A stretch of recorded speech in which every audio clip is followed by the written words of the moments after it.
নমস্কার। বাংলা গল্পঘরের সমস্ত শ্রোতা বন্ধুদের স্বাগত জানিয়ে আজকের গল্প পাঠ শুরু করতে চলেছি। আজ আপনাদের যে গল্পটি পাঠ করে শোনাতে চলেছি আশা করি খুব ভালো লাগবে। তাহলে প্রথম থেকে শেষ পর্যন্ত শুনতে থাকুন। শুরু করছি আজকের গল্প পাঠ। সুনীল গঙ্গোপাধ্যায়ের লেখা জেটি ঘাট। 3খানা খড়ের নৌকো লিজ নিয়েছে দানসা, আর ফেরিঘাটের টিকিট কাটে ওমর। দুজনে এক ছাউনির নিচেই বসে। দানসার খাটুনি বেশি, কারণ কারবারটা তার নিজের। এক সিজনের জন্য নৌকোগুলো সে লিজ নিয়েছে। এবার থেকে ওপারে খড় বোঝাই করে চালান দেয়। কখনো ইট কিংবা আলুর বস্তাও যায়। 5 জন মজুর খাটাতে হয়। নৌকোগুলোতে খড় কিংবা অন্য মাল বোঝাই করার সময় সে নিজেও হাত লাগায়। জোয়ারের সময় কোমর জলে নামতে হয়। নৌকোগুলো ছেড়ে গেলে সে ছাউনিতে বসে একটু জিরোয়। ওমরের কাজ খুবই হালকা। নদী শান্ত থাকলে দিনে বড়জোর 2বার করে ফেরি যায়। তাও প্যাসেঞ্জার লঞ্চ নয়, বার্জ। গাড়ি, লরি, টেম্পো এসব পারাপার করে। সরকারি ব্যবস্থা। কাছে সমুদ্র। জোরে বাতাস বইলে এখানকার জলেও সমুদ্রের মতন ঢেউ ওঠে। তখন জেটির কাছে বার্জ ভিড়তে পারে না। সেই সময় পারাপার বন্ধ। ওমরের কাজ চুপচাপ বসে বিড়ি টানা। সেই ঢেউয়ের মধ্যেও দানসার নৌকোগুলো ঠিক চলে যায়। কাজ বন্ধ হলে তার ক্ষতি। যখন বাতাস থাকে না, মেঘ থাকে না, তখন ঠাটা পোড়া রোদ। সেই জন্য দানসা একটা ছাউনি বানিয়ে নিয়েছে।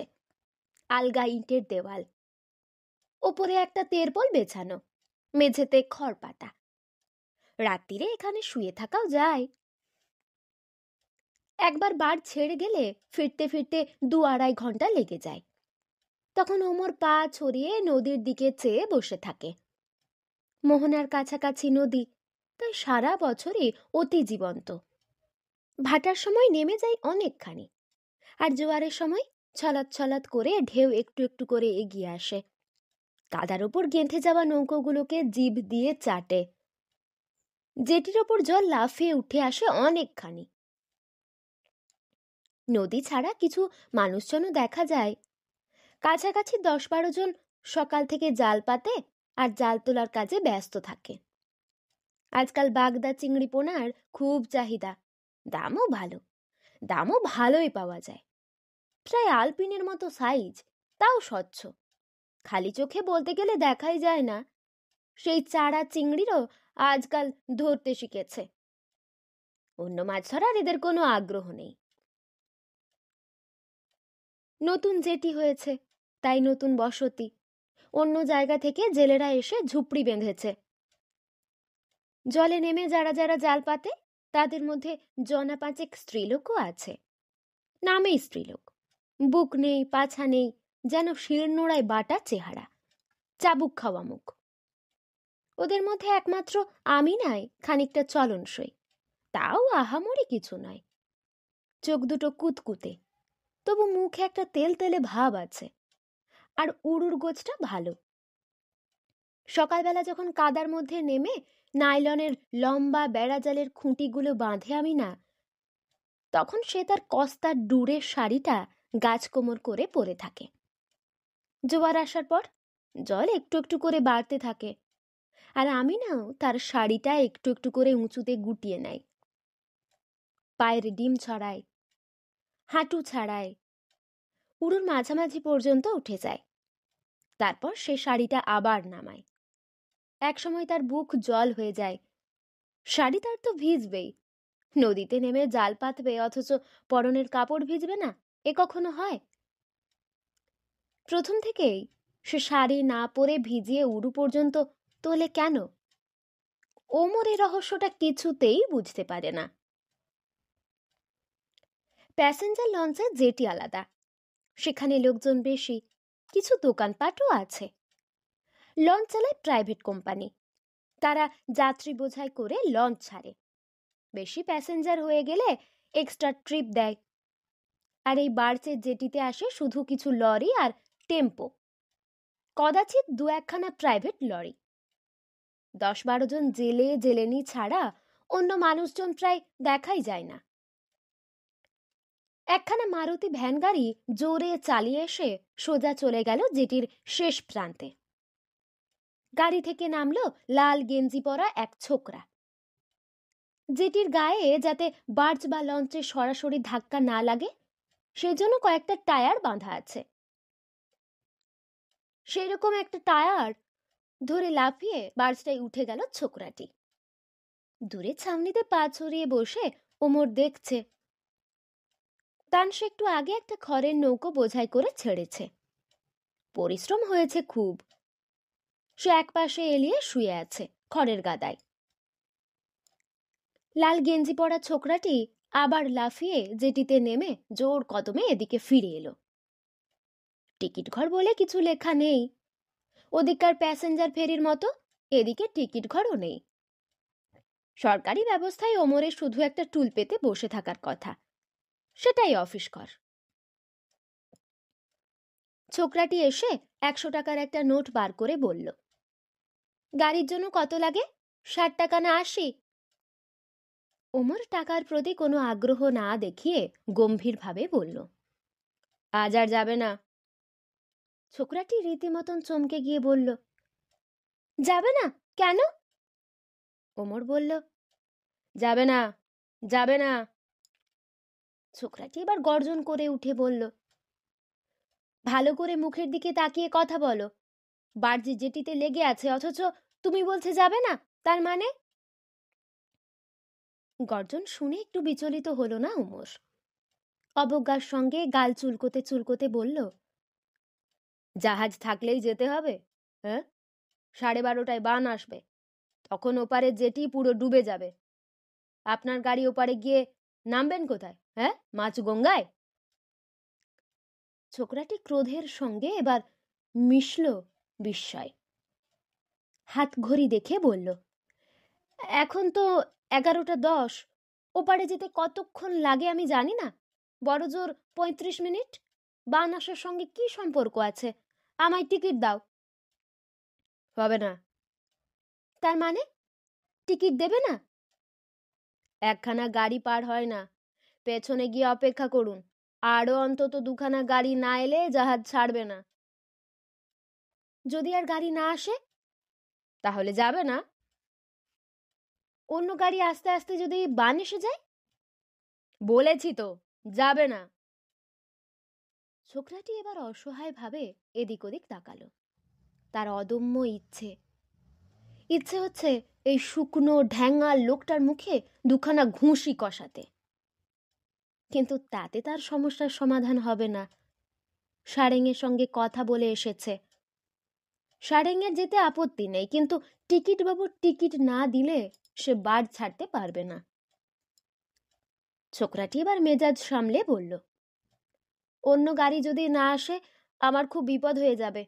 আমাকে আজ ওপারে যেতেই হবে। ওমর পিচ করে একপাশে থুতু ফেলে বলল, একখানা গাড়ি নিয়ে জাহাজ ছাড়ার নিয়ম নেই, বললাম তো। ছোকরাটি আরো অনুনয় করে বলল, একটু ব্যবস্থা করো, আমার বিশেষ দরকার, একজনের অসুখ। তুমি না হয় পুরো 100 টাকাই রাখো। ওমর এবার খেঁকিয়ে উঠে বলল, কেন জ্বালাতন করছেন? অন্তত 3খানা গাড়ি না হলে আমি টিকিট দেব না, ব্যাস। ওমর পেছন ফিরে বসে বিড়ির বান্ডিল খুঁজতে লাগলো। ছোকরাটি সরে গেল। এবার অস্থিরভাবে পায়চারি করতে লাগলো জেটিতে। মাঝে মাঝেই রাস্তার দিকে তাকাচ্ছে। আর কোনো গাড়ির চিহ্ন নেই। ওমর বিড়ি ধরিয়ে মিটিমিটি হাসছে। দানসা সব শুনছিল। এবার সে জিজ্ঞেস করলো, ভদ্রলোককে টিকিট দিলি না কেন রে? হ্যাঁ? ওমর বলল, একখানা গাড়ির জন্য জাহাজ ছাড়বে, মোটে 80টা টাকা এক গাড়ি। আর কত টাকার ডিজেল পুড়বে তা জানিস? দানসা বলল, ডিজেল পুড়বে তো গভর্নমেন্টের। আমি জেনে শুনে গভর্নমেন্টের ক্ষতি করব? কোম্পানি কা মাল দরিয়া মে ডাল। আরে, গভর্নমেন্ট কি লাভের জন্য ফেরি চালাচ্ছে? চালাচ্ছে মানুষের উপকারের জন্য। রেল নেই, বাস নেই, ব্রিজ নেই, মানুষ ওপারে যাবে কি করে? মালপত্র নিয়ে গাড়ি যাবে কি করে? তাই গভর্নমেন্ট বিনা লাভে এই ব্যবস্থা করেছে। 5খানা গাড়িও যদি যায় 85 হলো গিয়ে 400, তাতেও কি এক ট্রিপের খরচ ওঠে? ডিজেল খরচ, সারেং, 7জন হেল্পার। তবু গভর্নমেন্টের আইন আছে, মোটে 1খানা গাড়ি হলে জাহাজ যাবে না। পরশুদিন তুই ব্রজেন সাহার লরি পার করলি, সেও তো মোটে 1খানাই ছিল। ব্রজেনের সঙ্গে তোর খাতির আছে। বেশ করেছি, আমার ইচ্ছে। গভর্নমেন্ট আমাকে এখানে রেখেছে, আমি অবস্থা বুঝে ব্যবস্থা করব। সে তো ঠিক, এই বাবুটা বলল, ওর বড় বিপদ। দেখ না কেমন ছটপট করছে। আরে রাখ, ঠেলায় পড়লে এমন বিপদের কথা সবাই বলে। শেষকালে তোর কাছে কাকুতি মিনতি করলো, দিয়ে দে না টিকিট, মানুষের উপকার হবে। দেখ দানসা, এই লোকটার সঙ্গে যদি হাটে বাজারে আমার দেখা হতো, ভালো করে কথা বলতো আমার সঙ্গে। ভাবভঙ্গি দেখে বুঝলি না? প্রথমেই কেমন চ্যাটাং চ্যাটাং কথা বলছিল। এবার দানসা হেসে ফেলল। সত্যি তো, সত্যি কথাই তো। এই জেটি ঘাট থেকে উঠে গেলে রাস্তায় হাটে বাজারে ওমর একজন অতি সাধারণ নিরীহ মানুষ। লম্বা শিরিঙ্গে চেহারা, একজন এলেবেলে গরিব। শুধু এই জেটি ঘাটে বসে টিকিট দেওয়ার সময় তার যত তেজ, গাড়িওয়ালা বাবুদেরও সে ফিরিয়ে দিতে পারে। ওমর এই ক্ষমতাটা উপভোগ করে। ওই লাল গেঞ্জি পরা ছোকরা ওকে 20 টাকা ঘুষ দিতে চেয়েছিল, ওমর তাও নিল না। ওকে নিরাশ অবস্থায় ফিরিয়ে দিয়ে ওমর 20 টাকার চেয়ে বেশি আনন্দ পেয়েছে। দানসা তবু আবার বলল, আজ হাট বন্ধ, আজ আর গাড়ি আসবে না। বান ডাকার আগে লোকটাকে পার করে দে না ওমর। মানুষের উপকার করলে নিজেরও উপকার হয়, মনটা ঠান্ডা হয়। ওমর বলল, আছে, এই শালারা নিমুখ হারাম হয় জানিস। আজ উপকার করব, কাল দেখবি এসে আবার চোখ রাঙাবে। দানসা বলল, আহারে, দেখ দেখ, লোকটা বোধহয় এবার ভিড়মি খেয়ে পড়বে। খুব দরকার না হলে দে দে, একটা টিকিট দে। ওমর এবার হাতছানি দিয়ে লোকটিকে ডাকলো। সে আগে থেকেই একটা 20 টাকার নোট বার করে রেখেছিল, ঘুষের জন্য নয়, বিনা কারণে লোকটির উপকার করছে এটা বুঝিয়ে দিয়ে। টিকিটটা বাড়িয়ে বলল, যান যান, দৌড়ে চলে যান। লোকটা যে এতক্ষণ অনিশ্চয়তার কষ্ট পেয়েছে, তাতেও ওমরের কম আনন্দ হয়নি। ছাউনির মধ্যে রান্নার কোনো ব্যবস্থা নেই। দুপুরের দিকে ওরা অন্য জেটি ঘাটের হোটেলে খেতে যায়, একটা মুসলমানের হোটেল। অন্য হোটেলটায় সেরকম কিছু লেখা নেই। রাত্রিরের দিকে নিরিবিলি থাকে, তখন ওমর আর দানসা অন্য হোটেলটাই খায়। ওখানে রান্না ভালো, ম্যানেজারটা মজলিসে ধরনের। দিনের বেলা যাত্রীদের খুব ভিড় থাকে, তাই ওখানে না গিয়ে ওরা মুসলমান হোটেলটাই ঢোকে। এখানে খাবার একটু সস্তা, কিন্তু মালিকটা তিরিক্ষি মেজাজের। কোনো রান্না নিয়ে অভিযোগ করলেই সে দাঁত খিচিয়ে বলে ওঠে, না পোষায় তো এসো না, কাছাকাছি আর কোনো মুসলমানের হোটেল নেই। বেটা সেই সুযোগটাই নেয়। 8খানা করে রুটি, 1 প্লেট শুকনো গোস্ত আর পেঁয়াজ দিয়ে ওরা খাওয়া সেরে নিল। ওমর দই নিল, দানসা দই খায় না।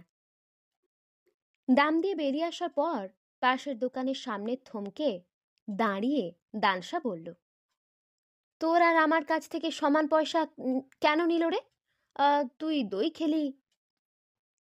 ওমর এক গাল হেসে বলল, চেপে যা, ও শালা মালিকটা ভুলে গেছে, আমার আজ 1 টাকা লাভ।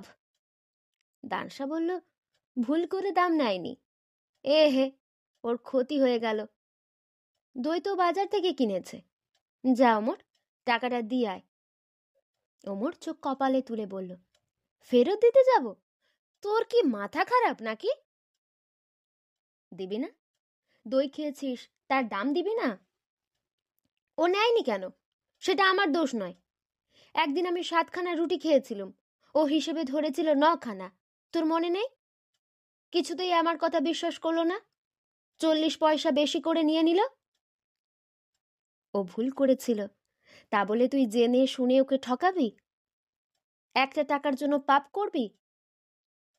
দেখ দানসা, তুই শালা আমাকে তুই শালা আমার বিবেক নাকি? সব সময় আমার পেছনে টিকটিক করিস কেন বলতো? হ্যাঁ, তুই যদি নিজের টাকা থেকে ফেরত দিতে যাস, দেখবি ও যেমন অবাক হবে তেমন খুশিও হবে। মানুষকে খুশি করার মতন পুণ্যি কি আর কিছুতে হয় রে?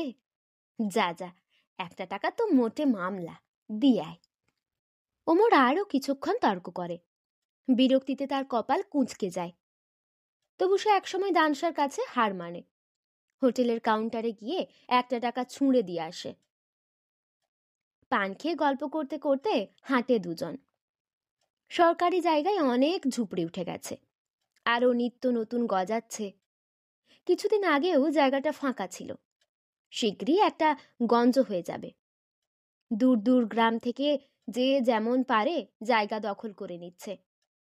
ওমরা দানসারও দুটো জায়গা নেওয়া আছে, কিন্তু ঘর তোলেনি। এখানে সংসার পাতার কথা এখনো ভাবেনি। ওমরের নতুন চাকরি, আর দানসা তার কারবারে এখনো বিশেষ লাভের মুখ দেখেনি। একটা ঝুপড়ির বাইরে আমিনা এঁটো কাটা খাওয়াচ্ছে কুকুরকে। এখন একটা শুকনো শাড়ি পরেছে, চুল আঁচড়াচ্ছে। সকালবেলা যখন জলে জলে থাকে তখন একে অন্যরকম দেখায়। ডিজেল হাঁড়ির মতন গায়ের রং, নাকটা বোঁজা, তবু মেয়েটার একটা কিছু চটক আছে। সবাই এখানে নতুন এসেছে, কেউ কারুকে ভালো করে চেনে না। আমিনাদের ঝুপড়িতে থাকে এক বুড়ো আর একটা 16-17 বছরের ছেলে। ছেলেটা ওর ভাই আর বুড়োটা স্বামী। একটা পিঠ ব্যাঁকা। বুড়োর সঙ্গে কেন যে ওর বিয়ে হলো কে জানে। বুড়োটা মাঝে মাঝে খক খক করে কাশে, তবু তার তেজ আছে। আমিনাকে বকে প্রায়, ভাইটাকেও বকে। ওমর ভাবল, এই আমিনাকে সুযোগ বুঝে একদিন অন্য কেউ খাবে। বিয়ে হয়ে গেলেই যে সে স্ত্রীলোককে অন্য কেউ খাবে না তার কোনো মানে নেই। অন্তত এখানে এসব নিয়ম খাটে না। বুড়োর যুবতী স্ত্রী, তার ওপর কেউ না কেউ ভাগ বসাতে তো চাইবেই। এখন কথা হচ্ছে কে আগে খাবে। ওমরের শরীরটা চনমন করে ওঠে। দানসা তার কাঁধে হাত রেখে বলল, ওই, আমিনার দিকে নজর দিস না জানো। ওমর দারুণ চমকে গিয়ে বন্ধুর দিকে তাকালো। দানসা আবার বলল, ওর ভাইটাকে দেখছিস তো, খুব গুমার। বয়স কম হলে যা হয়, শরীরে তাগদ আছে। আর বুড়োটার নজরও খুব সরু, দেখিস না আমিনাকে কারোর সঙ্গে কথা বলতে দেয় না। ওমর বলল, আমার নজর দিতে ভারী বয়ে গেছে। দানসা বলল, গভর্নমেন্টের চাকরি পেয়েছিস, তোরা চিন্তা কি, এবার বিয়ে শাদি কর। ওমর ঠোঁট ওল্টালো। মাইনে 340 টাকা, ওই টাকায় সংসার হয়? আগে কিছু জমুক। দানসা বলল, ডাগর ডাগর দেখে বউ আনবি, তাকে দিয়ে কাজ করাবি, পানিতে নেমে মাছ ধরতে শিখলে টাকা আসবে। মেয়ে ছেলেটা এই কাজ ভালো পারে। তারপর কাচ্চা বাচ্চা হবে, আল্লাহ দোয়া করবেন। নিজের ছেলেপুলে না হলে পুরুষ মানুষের মন শান্ত হয় না। ওমর বলল, রাখ, ও কথা রাখ। আমিনা মেয়েটি সত্যিই কম কথা বলে, কারোর সঙ্গে মেশে না। সামনাসামনি চোখাচোখি হলে মুখ ফিরিয়ে নেয়। কিন্তু শাড়ি ভেজাতেই হবে, তবু কেন সে অল্প জলে উড়ু পর্যন্ত শাড়ি গুটিয়ে রাখে, এটাই ওমর বুঝতে পারে না। কয়েকটা দিন একঘেয়ে যাওয়ার পর ওমর ছটফটিয়ে উঠল। কারুর ওপর সে ব্যক্তিত্ব ফলাতে পারছে না, কারুর কাকুতি মিনতি অগ্রাহ্য করার আনন্দ পাচ্ছে না। আজ আবার বন্ধ। ডায়মন্ড হারবারের কি যেন গন্ডগোল হয়েছিল কাল, তার জন্য সারা দক্ষিণ 24 পরগনা আজ বন্ধ। এই ফেরিঘাটের সঙ্গে ডায়মন্ড হারবারের ঝঞ্ঝাটের কোনো সম্পর্ক নেই, তবু ভয়েই আজকাল সবাই দোকানপাট বন্ধ করে দেয়। প্রাইভেট কোম্পানির প্যাসেঞ্জার লঞ্চ চলবে না, হোটেলও ঝাঁপ ফেলা। শুধু বার্ড সার্ভিস চালু রাখার কথা, কারণ সেটা সরকারি। যদি গাড়ি আসে পারাপারের জন্য, সে সম্ভাবনাও খুবই কম। জেলেরা বন্ধ হরতাল মানে না, তাই সবাই জলে নেমেছে। ওমর জেটি ঘাটের মাঝখান পর্যন্ত হেঁটে গেল। আমিনা আর অন্য দুটি স্ত্রীলোক সেখানে জাল ছাড়াচ্ছে। সবাই জালের একটা দিক জেটির সঙ্গে বাঁধে। ওমর গম্ভীরভাবে বলল, এই, এখান থেকে জাল সরাও, জাল সরাও। মেয়েরা অবাক হয়ে তাকালো। প্রতিদিন জাল বাঁধা হচ্ছে, এরকম কথা কখন তো শোনেনি। ওমর বলল, জাল সরাও, হাঁ করে দেখছো কি? একটি স্ত্রীলোক বলল, কেন, জাল খাটাবো না কেন? ওমর বলল, এটা সরকারের সম্পত্তি, এখানে জাল বাঁধার কে হুকুম দিয়েছে? স্ত্রীলোকটি ঠিক বুঝতে না পেরে বলল, নদীর পানি সরকারের সম্পত্তি, মাছ ধরা যাবে না? ওমর ধমক দিয়ে বলল, কোথাকার উজবুকে? নদীর পানি সরকারের তা কি আমি বলেছি? এত বড় নদী, যেখানে ইচ্ছে মাছ ধরোগে, কে বারণ করেছে? এই জেটির সঙ্গে বাঁধা চলবে না, আমার জাহাজ যাওয়া আসার অসুবিধে হয়। খোলো, খোলো বলছি। সবাই জেটির সঙ্গে জালের একটা দিক বাঁধে। তারপর পরপর খুঁটি চলে যায় অনেক দূর পর্যন্ত। জেটির মতন একটা মজবুত খুঁটি তো আর হয় না। এখন সব খুলে আবার বাঁধতে হবে। স্ত্রীলোকেরা ভ্যাবাচাকা খেয়ে এ ওর চোখের দিকে তাকায়। আমিনা শুধু জলের দিকে চেয়ে থাকে।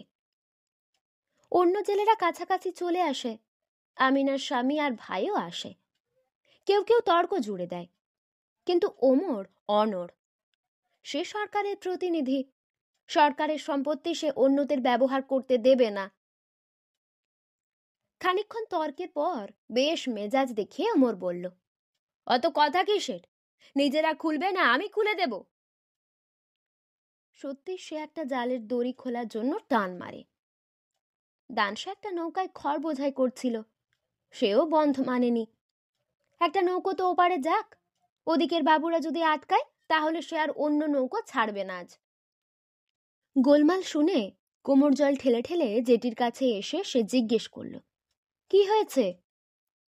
আমিনার স্বামী বলল, জেটিতে জাল বাঁধা চলবে না বলছে। দানসা ওমরের দিকে তাকালো। ওমর যুক্তি দেখিয়ে বলল, এরা সব জাল বেঁধে রাখে, আমার জাহাজ যাওয়ার অসুবিধে হয়। একজন জেলে বলল, জাহাজ লাগার সময় তো আমরা জাল খুলে দিই, জাহাজের চাকা লাগলে জাল ছিঁড়ে যাবে তো। ওমর বলল, হ্যাঁ, জাল খুলে নাও, কিন্তু কখন খোলো? জাহাজ কাছে এসে ভেপু মারে, তার আগে তোমাদের হুঁশ হয় না। ভেপু শুনে তারপর তোমরা জাল খুলতে শুরু করো, তাতে আমাদের টাইম নষ্ট হয় না? গভর্নমেন্টের টাইমের বুঝি দাম নেই? হ্যাঁ? দানসা বলল, হ্যাঁ, সেটা ঠিক কথা, সরকারের টাইমের দাম আছে, কিন্তু জেলেদের যাতে সুবিধে হয় সেটাও তো দরকার। জাহাজ তো দুবার মাত্র আসে যায়, সারাদিন জেটি খালি পড়ে থাকে। জেটিতে জাল বাঁধলে জেলেদের সুবিধে হয়, ঠিক কি না? সরকার তো সেটাও দেখবে। তবে ওরা জাহাজ আসবার আগে আগে জাল খুলে নেয় না কেন? সেটাও ঠিক। ওগো, জাহাজ যখন ওপার থেকে মাঝ নদী পেরোবে তখন জাল খুলতে শুরু করবে, হিসেব করে, পারবে না? অনেকেরই এই সমাধান মনোমতন হলো। ওমর এবার সবার মুখের দিকে তাকালো। মুখের ভঙ্গিটা উদার হয়ে গেল। বিচারের রায় দেওয়ার সুরে সে বলল, ঠিক আছে, তাহলে আমি পারমিশন দিতে পারি, কিন্তু মনে থাকে যেন ঠিক সময়ে।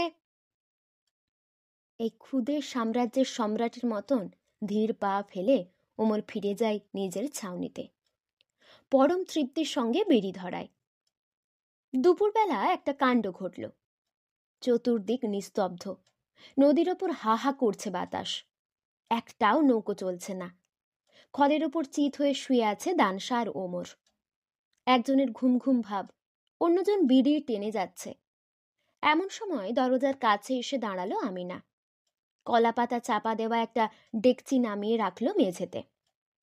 ওমর তড়াক করে উঠে বসে বলল, ওটা কি? কলাপাতাটা উঠিয়ে দিল আমিনা। এক ডেকচি ভর্তি ভাত, তার ওপরেই এক পাশে লটকা মাছের চচ্চড়ি। মৃদু স্বরে আমিনা বলল, আজ তো হোটেল বন্ধ। দানসার গ্রামের বাড়ি 17 মাইল দূরে, আর ওমরের বাড়ি বসিরহাট। একদিনের ছুটিতে ওমর বাড়ি যাওয়ার চার অনুভব করে না, আর ওমরের তো ঠিক ছুটিও নয়, কিন্তু তারা হোটেলে খায়।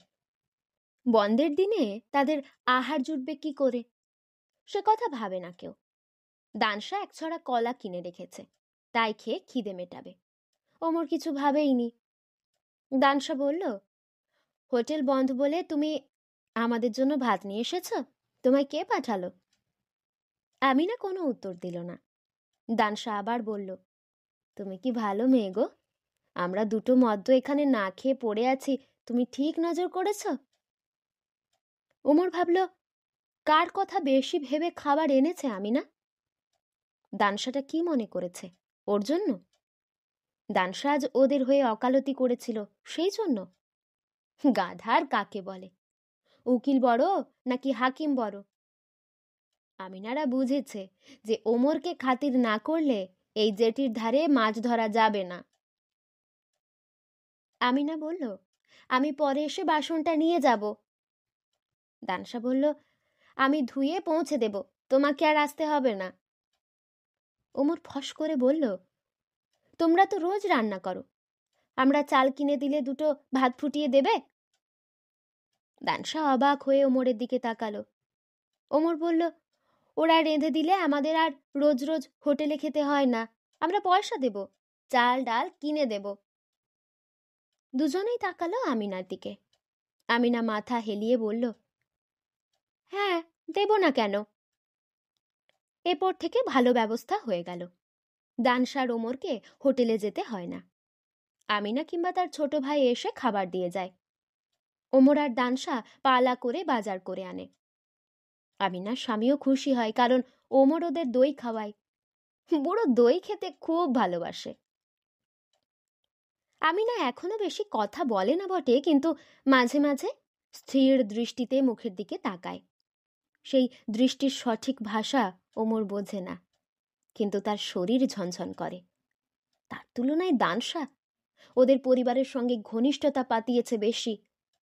দানশা মাঝে মাঝে আমিনাকে রান্না বান্নায় সাহায্য করে, মজার কথা বলে। আমিনার ভাইটা তার বেশ ন্যাওটা। একদিন আমিনা বিকেলের দিকে কোথায় যেন যায়, একটু সেজে গুজে। ওমরের পছন্দ হয় না। এখান থেকে বাজার 7 মাইল দূরে।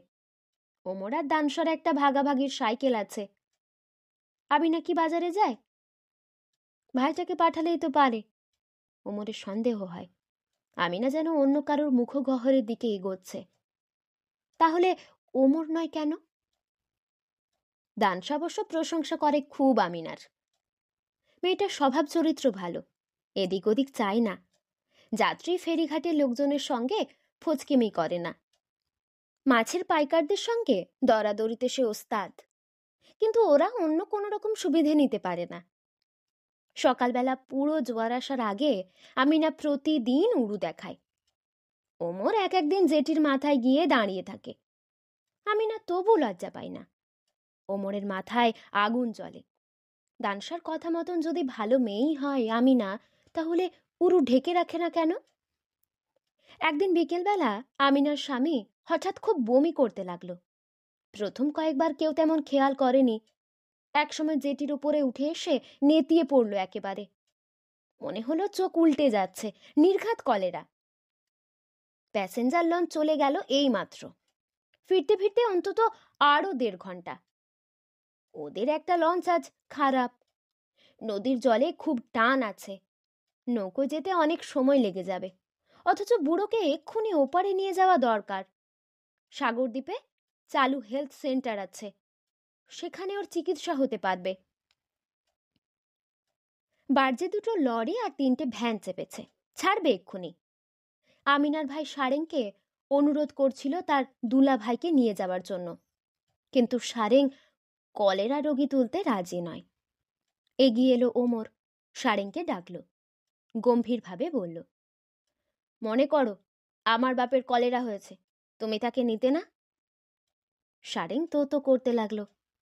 ওমর একজন খালাসিকে ডেকে বলল, গণেশ, ওপারে নিয়ে গেলেই শুধু চলবে না, ওরা হেলথ সেন্টার চেনে না, ওখানে পৌঁছে দিবি। গণেশ জিজ্ঞাসা করল, ওনার সঙ্গে আর কে যাবে? আমি নাই যেতে চাই, সে বুড়োর মাথা কোলে নিয়ে বসে আছে। কিন্তু ওমর বলল, তোমার যাওয়া ঠিক হবে না, তোমার ভাই যাক, একজন পুরুষ মানুষ সঙ্গে না থাকলে সুবিধে হবে না। ভাই বোন দুজনেই চলে গেলে আমিনাদের ঘর কে দেখবে? এখানে চোরের খুব উৎপাত। বুড়োর সঙ্গে আমিনার ভাইটাকে পাঠানো ঠিক হলো। বার্জে উঠে ওমর নিজে বুড়োকে শুইয়ে দেওয়ার ব্যবস্থা করলো। বার্জ এবার ছাড়বে। সারেং ওমরকে চুপি চুপি জিজ্ঞাসা করলো, আজ কি আবার ফিরতে হবে? একেবারে কাল সকালে ওদিককার গাড়ি নিয়ে চলে আসতাম, রাত্রে ওখানে আমার একটা কাজ ছিল। ওমর কয়েক মুহূর্ত চিন্তা করলো। ভোরবেলা এখান থেকেই প্রথম গাড়ির ফেরি ছাড়বার কথা, কিন্তু একদিন দেরি হলে ক্ষতি কি? সন্ধ্যের পর প্যাসেঞ্জার লঞ্চ বন্ধ। বুড়োকে হেলথ সেন্টারে ভর্তি করে আমিনার ভাইটা যদি ফিরতে চায়, কিসে ফিরবে? আর ফেরার দরকারই বা কি? ওপারে এই জাহাজেই রাত্রে শুয়ে থাকতে পারবে, খালাসিরা ওকে খাইয়ে দেবে। ওমর সারেংকে বলল, ঠিক আছে, ফিরতে হবে না। তার মানে আজ রাত্রে আমিনা একা থাকবে। আজ সেই রাত। আজই বুঝতে হবে আমিনার উড়ু খুলে রাখার রহস্য। এর মধ্যেই অন্ধকার হয়ে গেছে। যেটি পার হয়ে এসে একটা দৃশ্য দেখে ওমর থমকে গেল। আমিনার কাঁধে হাত দিয়ে প্রায় তাকে বুকে জড়িয়ে ধরে নিয়েছে দানশা। ঢুকে গেল আমিনাদের ঝুপড়ির মধ্যে। দাঁতে দাঁত ঘষে ওমর বলল, সালা হারামি। কিন্তু এখন ওমর ওখানে যেতে পারে না। সে নিজেদের ছাউনিতে বসে গড়জাতে লাগলো, ধ্বংস করতে লাগলো বিড়ির পর বিড়ি। হারামজাদা দানশাটার সঙ্গে আজ থেকে সম্পর্ক শেষ। কাল থেকে ওমর নিজের জায়গাটায় একটা ঘর তুলতে শুরু করবে। এক একটা মিনিট যেন এক একটা ঘন্টা। ওমর মাঝে মাঝে বাইরে থেকে এসে উঁকি মারছে।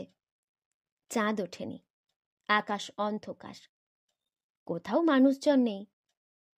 আমিনাদের ঝুপড়িতেও কোনো সাড়া শব্দ নেই। ওখানে কি করছে দানশা? কতক্ষণ কাটলো? এখন কত রাত? একসময় আমিনাদের ঝুপড়ির ঝাঁপ ঠেলে দানশা বেরোতেই ওমর সেদিকে ছুটে গেল। দানশার হাতে হাত চেপে ধরে টানতে টানতে নিয়ে এলো নিজেদের ছাউনির দিকে। দানশা বলল, ব্যবস্থা করে এলুম, ফতি এসে রাত্রিরে আমিনার ঘরে শোবে। রাগের চোটে তোতলাতে লাগলো ওমর। সে বলল, সালা, আমি ওদের পাঠিয়ে দিলাম, তুই তুই আমার আগে, তুই আমিনাকে, তুই ওকে। দানশা এক গাল হেসে বলল, আমি যে তোর বিবেক।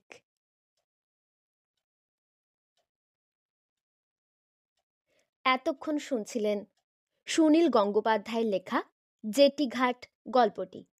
এই গল্পটি আপনাদের কেমন লাগলো তা আমাকে অবশ্যই কমেন্টের মাধ্যমে জানিয়ে দেবেন। যদি ভালো লাগে তাহলে লাইক এবং সাবস্ক্রাইব করে আমাদের পাশে অবশ্যই থাকবেন। আবার দেখা হবে পরের কোনো একটি গল্প নিয়ে। ততক্ষণ আপনারা ভালো থাকবেন, সুস্থ থাকবেন, সাবধানে থাকবেন। নমস্কার।